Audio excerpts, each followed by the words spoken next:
미국과 유럽, 힘으로 안 되면 새로운 길 찾아야. 내로남불. 옌스 스톨텐베르그 북대서양 조약기구 나토 사무총장이 4월 25일 북한, 중국, 러시아, 이란의 군사협력 강화에 우려를 표시했습니다. 스톨텐베르그 사무총장은 독일 베를린에서 열린 한 행사에서 북한 공장들은 러시아를 위한 군수품 생산을 위해 전면 가동되고 있다. 최근 6개월 사이에만 1만 개가 넘는 컨테이너가 북한에서 러시아로 인도됐고 이건 포탄 100만 발이 훌쩍 넘는 양일 가능성이 크다. 이란 역시 치명적인 샤헤드 드론 수천 기를 비롯해 러시아에 상당한 지원을 하고 있다. 라고 말했습니다. 또한 그는 중국과 러시아의 협력도 크게 우려했습니다. 그는 중국이 반도체를 비롯한 첨단 기술 제품과 여타 이중용도 물품을 공유함으로써 러시아의 전시 경제를 떠받치고 있다. 라고 지적했습니다. 이중용도 물품이란 민간용이지만 군사용으로 전용될 수 있는 물품을 말합니다. 그의 북중러 이란 군사협력 비판은 처음이 아닙니다. 그는 4월 3일 벨기에 브뤼셀 나토 본부에서 열린 나토 외무부 장관 회의에서도 북중 이란의 러시아 군사 지원이 심각한 국제안보 문제를 초래했다고 주장했습니다. 5월 13일에도 2024 청년 정상회담에서 아시아에 있는 러시아의 우방인 이란, 북한, 중국은 유럽의 우방이자 나토의 이웃인 우크라이나에 대항해 싸울 수 있는 러시아의 역량에 핵심적인 역할을 하고 있다. 라고 주장했습니다. 스톨텐베르그 사무총장의 발언은 뭔가 궁색합니다. 그는 북한, 중국, 이란이 러시아를 지원한 것은 잘못이다, 나쁘다, 부도덕하다고 가치 평가를 합니다. 그런데 나토가 북중러 이란의 군사협력 강화를 도덕적 잣대로 비판할 수 있을까요? 미국과 유럽은 우크라이나 전쟁 전부터 우크라이나 군을 무장시키고 훈련도 시켰습니다. 그리고 2022년 2월 24일 전쟁이 발발하자마자 우크라이나를 지원하기 위한 우크라이나 국방연락그룹을 창설했습니다.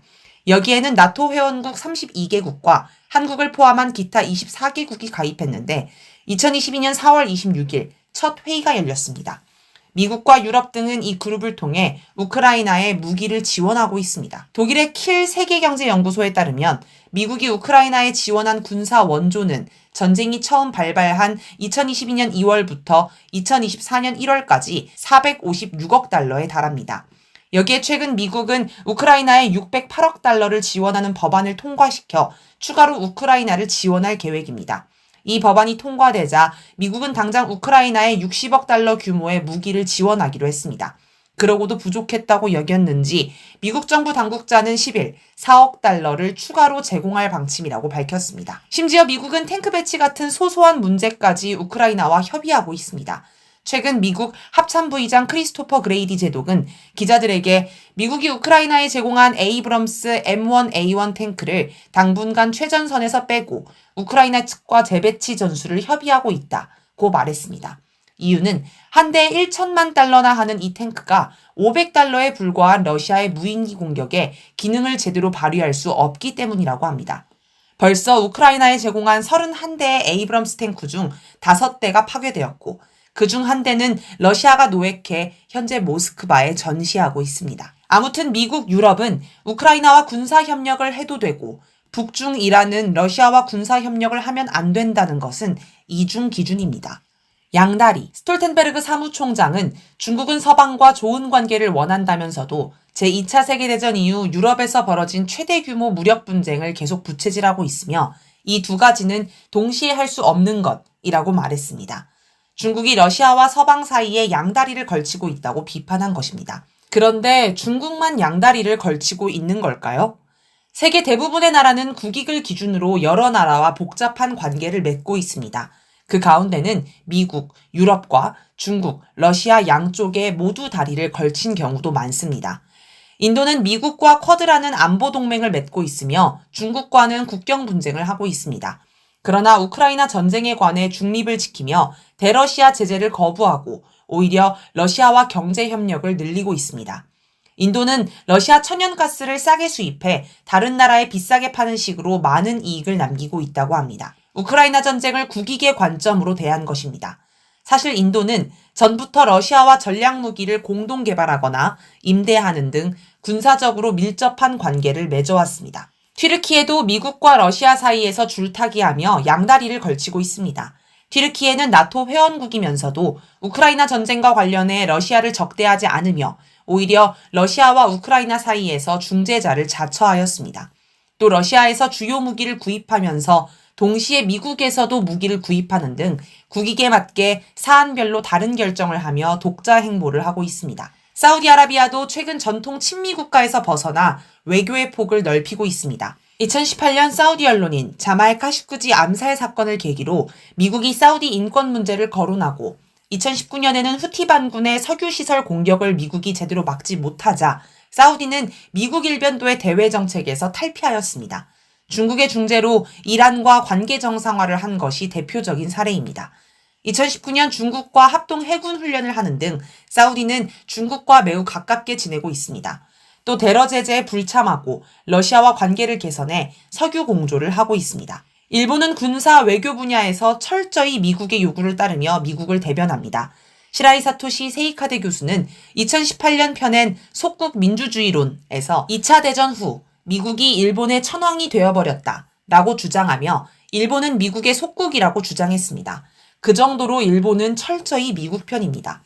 그런 일본도 우크라이나 전쟁이 발발하자 테러 제재에 불참하고 러시아산 천연가스 수입을 늘렸습니다. 심지어 미국과 유럽도 중국과 완전히 단절하지는 못합니다. 유럽 중국 교역량은 2020년대 들어 줄어들고 있지만 그 정도가 완만해 본격적으로 축소되고 있다고 말할 수준이 아닙니다. 미국 중국 교역량은 오히려 늘어났습니다. 다른 나라들에는 중국 고립봉쇄 정책에 동참하라고 강요하면서 정작 자기는 중국과 교역을 늘리는 이중적 태도를 보였습니다.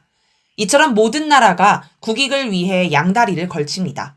스톨텐베르그 사무총장이 이것을 비판하는 것은 매우 궁색합니다. 새로운 길. 한편으로 스톨텐베르그 사무총장이 러시아 군사력의 핵심을 북중 이란의 지원으로 꼽는 것은 전혀 합리적이지 않습니다. 우크라이나가 러시아에 밀리는 이유가 북중 이란의 러시아 지원 때문이라는 핑계를 대고 싶어서 이런 주장을 하는 듯합니다. 이는 미국과 유럽이 우크라이나를 더 지원하면 우크라이나가 이길 수 있다는 논리로 이어지고 결국은 나토 회원국이 우크라이나를 더 많이 지원하라는 요구로 이어집니다. 실제로 그는 나토 동맹국들이 우리가 약속했던 지원을 제공하지 않았다는 게 최근 몇 달간의 현실이라고 지적했습니다. 하지만 나토가 지원한다고 뜻대로 우크라이나가 이길 것 같지도 않습니다. 미국과 유럽이 러시아의 힘으로 밀리기 때문입니다. 중앙일보는 4월 22일자 보도, 적도 웃을 유럽 해군, 미군 쏠 뻔하고 잇단 미사일 고장에서 유럽 군대의 현실을 적나라하게 소개했습니다. 기사에 따르면 유럽 일부 국가의 해군 함정에서 연초부터 고장이나 병력 부족 문제가 불거졌다고 합니다. 2월 26일 홍해에서 후티 반군의 공격을 저지하는 작전에 참가 중인 독일 해군 호위함 헤센이 인근을 비행하던 미 공군 MQ-9 무인기를 발견하고 미 해군에 문의했다가 자기 무인기가 아니라는 응답을 받았습니다. 공군 무인기를 해군에 물어보니 당연한 대답이었을 것입니다. 그래서 헤센함이 미국 무인기를 적기로 판단하여 SM-2 함대공 미사일 2발을 발사했습니다.